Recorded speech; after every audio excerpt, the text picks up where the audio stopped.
কি কাৰণত বিটিআৰৰ প্ৰধান প্ৰমোদ বড়ো ডাঙৰীয়াই কি কাৰণত মোক মানে টিকটটো নিদিলে মই সেইটো কিন্তু বুজি পোৱা নাই। মই ঠিক 2:30মান বজাত মই ওদালগুৰি কডত গৈ মই নমিনেশ্যন দাখিল কৰিম আৰু মই সেইটো সিদ্ধান্ত লৈছোঁ। পদত্যাগ মই ইতিমধ্যে মই কৰিম, এতিয়া অলপ পিছত ঠিক খন্তেক পিছতে মই পদত্যাগটো কৰিম। পদত্যাগ কৰিয়ে মই নমিনেশ্যন দাখিল কৰিম।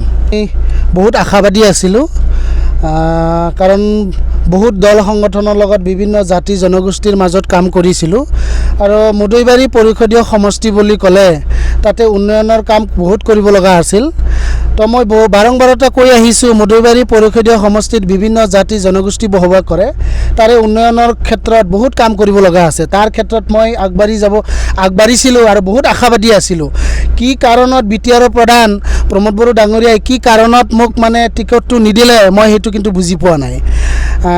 যিজন ব্যক্তিক প্ৰাৰ্থিত্ব দিছে সেইজন ব্যক্তি ৰাইজৰ লগত সম্পৰ্ক আছেনে নাই, তেওঁ ফেক্টৰ আছেনে নাই, এইটো প্ৰতি উত্তৰটো আমাৰ বিটিআৰৰ প্ৰধান মানে প্ৰমোদ বড়ো ডাঙৰীয়াহে দিব পাৰিব। সেইটোৰ প্ৰতি উত্তৰটো মই দিব নোৱাৰিম আৰু আমাৰ ৰাইজেহে দিব পাৰিব। কাৰণ মই আশাবাদী আছিলোঁ, কাৰণ যিহেতু মই PCDR-ৰ পৰাই PCDR জন্মলগ্নৰ পৰাই PCDR UPP তাৰপিছত বৰ্তমান UPPL-ৰ হৈ কাম কৰি আছোঁ আৰু CCBTR কোঅৰ্ডিনেশ্যন কমিটি হিচাপেও মই বিটিআৰত 26টা দল সংগঠনৰ লগত সম্পৰ্ক আছিলোঁ আৰু 26টা দল সংগঠনৰ লগত এতিয়াও সম্পৰ্কত আছোঁ। আৰু মোক ৰাইজে আশাবাদী আছিল, মানে মুদৈবাৰী পৰিষদীয় সমষ্টিত বিভিন্ন জাতি জনগোষ্ঠীয়ে মোক বহুত আশাবাদী আছিল মোক লৈ। মই বিভিন্ন জাতি জনগোষ্ঠীৰ কাম কৰিবৰ কাৰণে তেওঁলোকেও মোক যথেষ্টখিনি সঁহাৰি জনাইছিল, মোক আশাবাদী দিছিল, আশাবাদী আছিলোঁ মই।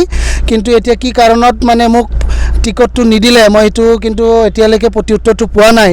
কিন্তু এতিয়া চাওক 1 বাজিল টাইম ঠিক 1 বাজিল। মই এতিয়া সিদ্ধান্ত এইটোৱেই ল'ব বিচাৰিছোঁ, যিহেতু মোক ৰাইজে বিচাৰিছে আৰু দল মোৰ ঘৰত আহি আছে। ৰাইজে মুদৈবাৰী পৰিষদীয় বিভিন্ন জাতি জনগোষ্ঠী মোক খবৰ ল'ব আহিছে আৰু সকলোৱে দুখ প্ৰকাশ কৰিছে যে আপুনি নিৰ্দলীয় হ'লেও খেলিব লাগে আৰু ৰাইজে মোক সেইটো মানে মোক বল দিছে, শক্তি দিছে আৰু ৰাইজে যথেষ্টখিনি সঁহাৰি জনাইছে।